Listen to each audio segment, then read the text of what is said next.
Hey YouTube! So I know I'm extremely late, but I'm here to do the review for the Haves and Have-Nots, Season 4, Episode 15, titled The Apple Tree.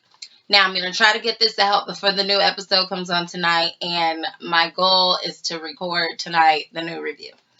Okay, so anyway, the episode starts off where it left off last week with Katherine, and she just received the news that Wyatt is quote-unquote dead.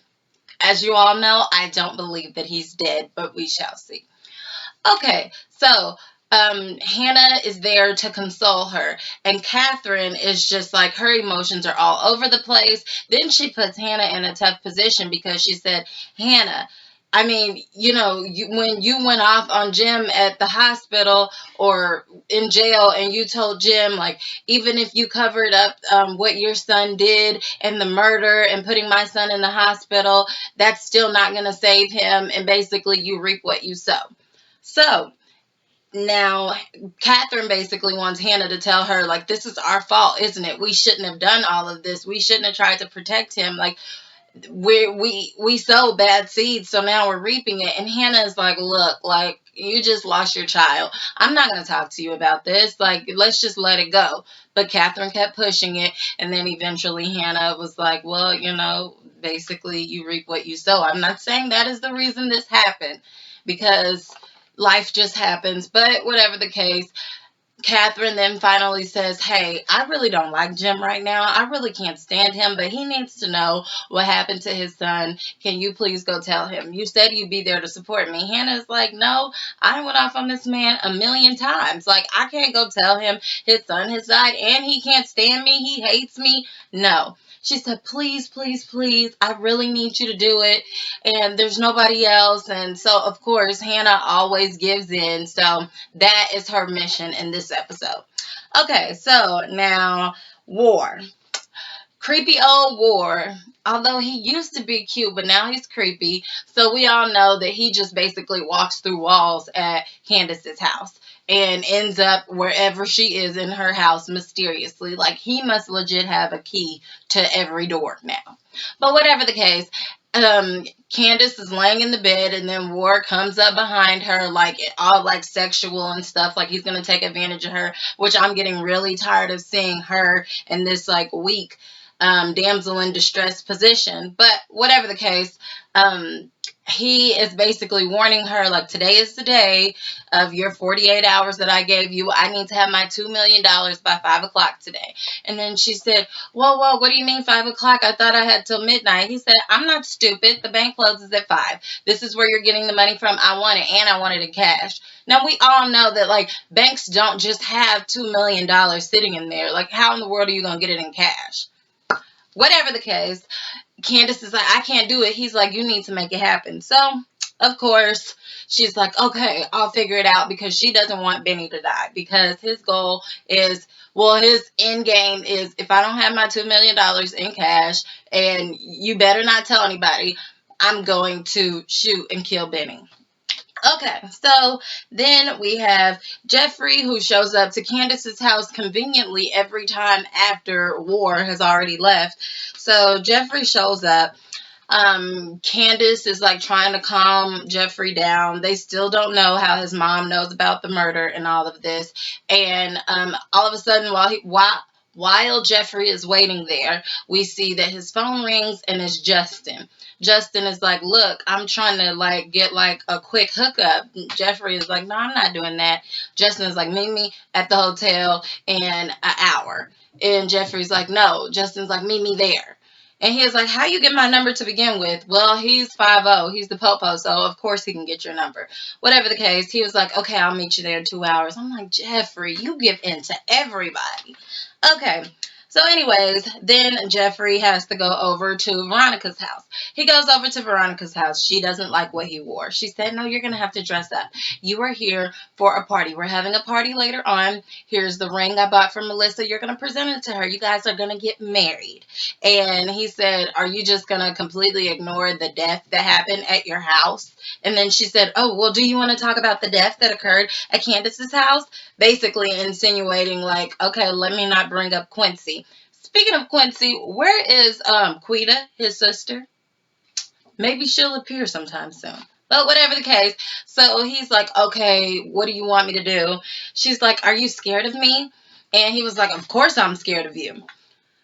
Whatever the case, she goes upstairs, takes him to show him the nursery. Oh, and I hope that the baby is a boy, and I'm so excited, and my grandson, and then you guys are gonna live here after she has the baby, at least for a year. All this stuff. This lady is nuts. Like she has to have legit like crazy papers. So, anyways, so then all of a sudden it takes us back to the tow yard where we see Benny and Mitch. So, Benny and Mitch are having a conversation, and Mitch is basically walking on eggshells trying to ask Benny what he thinks about war and is there something going on between War and Candace. Benny is getting like really offended. He's like, no, nothing would ever happen between them. We're like brothers and sisters and I trust him. And Mitch is like, I don't like that dude. And what if I told you I didn't want to go into business with him? And Benny was like, okay, well, deuces, because he's like family. Mitch is like, so you saying I'm not? And Benny's like, no. Like, Ward has been around for a very long time. He's helped me in so many situations. So I don't know what to tell you. And so Mitch was just about to come straight out and tell him what happened with War and Candace.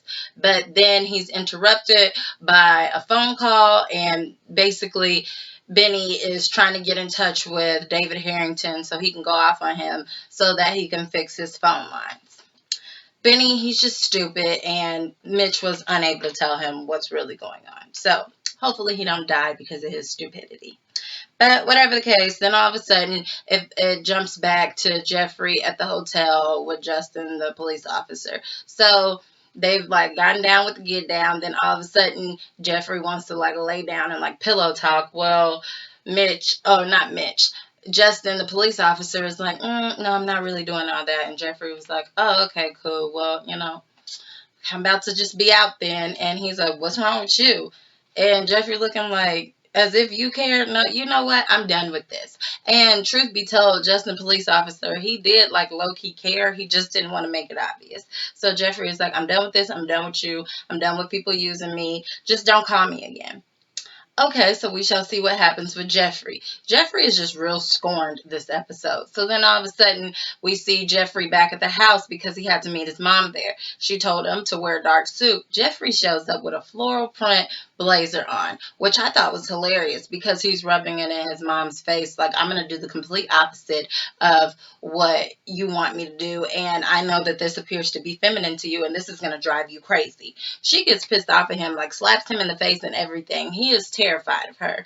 And I really think she's pushing him. And I feel like Jeffrey's going to snap, like he's going to choke the lights out of his mama. Like she's going to end up dying by the hands of Jeffrey. Watch what I tell you.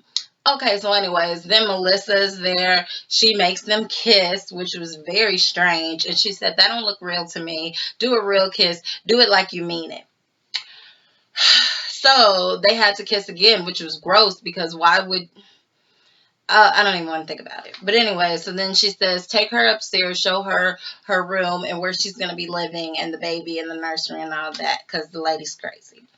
Okay, so anyways, then all of a sudden we see Mitch shows up at Candace's house. He shows up there because he wants to ask her questions about what's going on. Quite naturally, she's not giving him any information. She says, don't tell Benny, don't tell your brothers, but Mitch really wants to help. And so she gets close to him. She says, it's going to be fine. I'm working it all out. And then she kisses him. And I'm like, whoa. Like, I didn't expect that. I didn't even know that they were like in that type of relationship, or maybe they had previous relations with one another and Benny doesn't know. Whatever the case, Mitch has a soft spot for her, and I'm kind of like, I kind of like the swirl right there. So I hope something happens with that. But whatever the case, she said, can you please move your car? I really have to go. She's on her way to the bank. And so he moves his car, but then, of course, since he has a little soft spot for Candace, he calls his brothers, and he's like, hey, I'm going to set up some drugs in War's car. I need you to call the police that are over narcotics and have them bust him because we need to get rid of this problem. So I'm like, oh, okay, you got some power. Okay. So then, anyways, then Candace is at the bank. She's trying to read through the papers, of course, because she's studying to become a lawyer. Quite naturally, the banker doesn't want her to see the fine print and where she has to pay the money back. So he says, you need to hurry up and sign it or you're not getting the money today. So she says, okay. I'll sign. And she says, I need it in cash. And he says, that's not possible. And she's like basically begging at this point. So he says, I'll call around to some different banks and I'll make sure that we can get the money here, and then we'll have to count it. In the midst of all this, War is sending her text messages, pictures of Benny, and then a picture of the gun, which Benny doesn't realize is even pointed at him, basically letting her know your time is running out. So she's getting nervous. She has him talk to the banker so the banker can tell her, yeah, the money is almost done, and she has to just kind of play it off like they're in a relationship and they're going to Vegas. So anyway, so then all of a sudden we see very important part of the episode. Hannah goes down to the jail. Now, Jim and Hannah, they get a room to talk to each other privately. And Jim is like a butthole, of course. Like, he's a horrible person. He's rude and evil and mean at all times. And especially to Hannah, he really does treat her like a little slave. So then all of a sudden, he's like, what do you want? What are you going to sue me for more money? Are you going to tell me, like, give me like this holy guilt trip? What do you want? What could you possibly have to tell me? She keeps telling him, stop, stop, stop, stop, stop. He's not listening. And then, so out of a sudden, out of nowhere, she has to be like, Wyatt died. Now, I'm going to be honest with you. Jim Cryer, the guy that plays his character, he's like really a horrible actor. Like, he never does good. Like, he's always like a butthole, and it just doesn't even seem like he's really acting. It seems like that's how he is in real life. So whatever the case, this is the first time I ever really saw emotions on this actor, and his everything just dropped.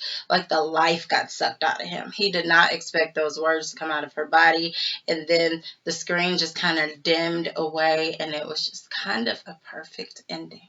So we shall see how this goes. He did a great job. Bravo for him. As always, like, comment, and subscribe. Check me out at mrsblogaholic.com. Bye.